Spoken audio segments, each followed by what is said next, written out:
para sa akin, kung talagang magkakagustuhan sila,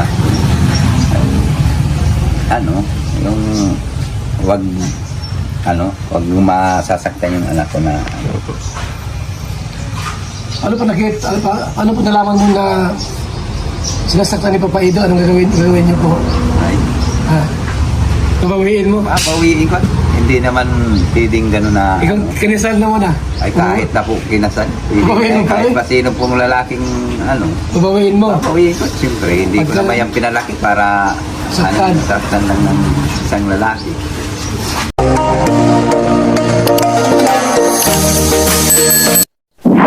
Hello everyone! Welcome back again to my channel. Another day, another reaction video ang gagawin po natin ngayon, mga kalingap. So for today's vlog, ito pag-usapan natin itong mga naging sagot ng Papa ni Beyonce. Pero bago natin simulan yan, huwag niyo pong kakalimutan mag-subscribe. Val Santos Matubang, Kalingap Rap at Edna Vlogs at ang inyong lingkod, Gandang Emmy. Sa mga hindi pa po nakapag-subscribe, please subscribe and please hit the notification bell para lagi po kayong updated sa aking mga ina-upload na mga reaction video. So eto, alamin natin. Ano kaya itong masasabi ng Papa ni Beyonce? Tara, panoorin po natin ang video na ito. Payag ka. Nasa, po, yan kay Beyonce. Ay, tama. Ibig sabihin, Wala namang problema sa akin na Oo. Ay, kung doon lang talagang pagmamahalan nila, bakit ba? No? bakit natin pigilan yan? Ay sila Hindi naman naman daw pwedeng hadara, kuya. Ano ba yung ipigilan? Oo. Wala naman Kasi- makakapigil sa kanila. Talagang sila, Bait naman. kakagustuhan. Pero, siyempre, pagka nag-asawa, aalis na dito. Mag-iba ng bahayan. Malulungkot ka niyan. Mapunta na lang po sa... Walang problema. Walang problema ka, tatay. Ano? Wala.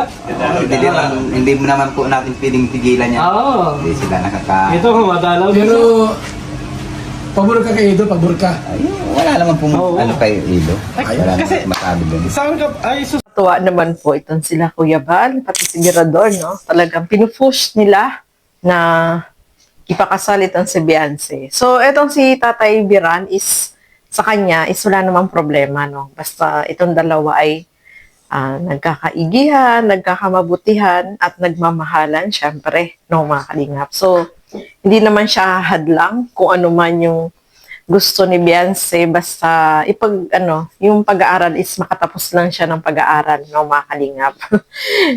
Natatakot si Kuya Val, baka daw merong ibang magkagusto kay Beyonce, o kaya merong mangwakwak naman dito kay Kalingap Edu. So, nasa kanila na po yan, no. Kahit yung tatay is, sabi nga niya, is kahit pigilan mo yung dalawa, kung talagang gusto nila yung isa't isa, ay wala tayong magagawa, no. Dahil sila naman po yan, no, mga kalingap. So, ituloy pa po natin. Wala po, observe mo lang. Bilang lalaki, observe mo lang. Ayun na, pag sa nagbablog, sweet naman yung dalawa. Yeah! Pero pag dito sa hindi naman siguro, hindi natin alam kung ano iniisip ni Ibs. Baka takot sa'yo, kaya ayaw ipakita. Baka Yung nahihiya. bilang lalaki, hindi bilang ama, bilang lalaki, anong naobserbahan mo sa kanilang dalawa? May something ba sila na parang humihila? Hindi ko masabi. Yung ramdam mo na kuya na paghabang samahan nila dito. May nararamdaman ka ba na parang magjowa natin itong dalawa? Walang diyang harutan na nangyari, yung naghaharutan. Yan Wala man. Ha? Wala man. Ay, maganda rin ba? Di ba? Ay, pagharutan. Ay, ano ka ba dyan? Walang kurutan. Ano lang? Hindi, dito. Wala. Nakaupo lang sila dyan. Tapos, ano ginagawa? Nagkikwentuhan lang. Tapos, walang tawanan? Pag may vlog po nandyan, nagtatawanan sila. Di yung silang dalawa lang nagkukwentuhan, anong mapansin mo? Ay, hindi naman po napunta dito si Ibs na yung natambay. Ay, di na, Oo, nahatid lang siya, tapos uwi na kaagad. ay, di natamay rito? Hindi po. Mayayain talaga si Papa Edo. Ay, Nakahatid sinusundo niya. siya ni Ed, paminsan-minsan sa O, school. noon po, pero ngayon hindi na. Siguro busy na si Ibs. Hindi kasi showy si Ed. Hindi sure, ano? Pag silang dalawa lang. Ano? Hindi sure si Papa Edo. Hindi nagbibili sa'yo pag pumunta rito? Minsan po pag, na bliss man. Na bliss man. Hmm. Wala mga pahiwatig na, Wala eh, Papa. yun nga hinihintay ko kung manliligaw ko. Hinahantay lang pala. Pa Edo, ano ka ba? Bakla ka ba? Ano? Oh, hindi ka ni... Hindi ba yan? Hindi ba Kaya hindi ko alam kung nanliligaw o ano. Ay, wala pa ba? Kasi wala naman, ano. Parang puro pag ganyan-ganyan lang. Hindi ko naman nakikita sa kanya na talagang manliligaw siya. Siyempre, nag-aaral pa eh. Oo. Di ba? Alam nga naman na... Ay, sabi ko ako noon, inaano ko kaagad sa magulang, talagang gusto ko anak. Ay, Okay lang, hindi ko naman napansin yun. Kung sakali pong posibleng ano, hindi naman dumating ko- sa time na talagang magkaroon ng ganun, ligawan, tapos pamanikan, okay lang ba sa inyo na pumunta yung magulang ni Papa Eds dito, usapan yung ano? Ay, nasa dalawa po yan kay Bianci at Bianci. kay Eds kung magkasundo sila sa Yun. ano. So, ayan mga kasukay, mga kalingap. Na laman natin dito kay Tatay Biran na hindi naman siya hahadlang kung ano man, kung gusto ng dalawa na ipakasal or basta nasa kagustuhan daw ng dalawa, no, mga kalingap. May nabanggit siya dyan na hindi naman daw po nanliligaw itong si Kalingap Edo. So ayan, no. Eto nga, no, mga kalingap, marami yung nagtatanong dyan about dyan kung hindi naman pala naniligaw itong si Kalingap Edo. Sa tingin ko, meron na silang pagkakaintindihan. As in, na silang dalawa lang. Although, sabi nga ng tatay ni Bianci is, inaantay niya daw na manligaw. Pero, sa tingin ko naman, sila na, no, mga kalingap, kasi makikita naman natin sa kanila kung paano yung pagkikare ni Kalingap Edo dito kay Bianci. Although siguro hindi umakit ng ligaw kasi alam naman natin si Bianci is nag-aaral, di ba? At saka yung edad, yun yung inaantay niya talaga, no? Siguro kapag nag-18 na siya, pwedeng i-announce na nila yan, no, mga kalingap. Kaya abang-abang po tayo.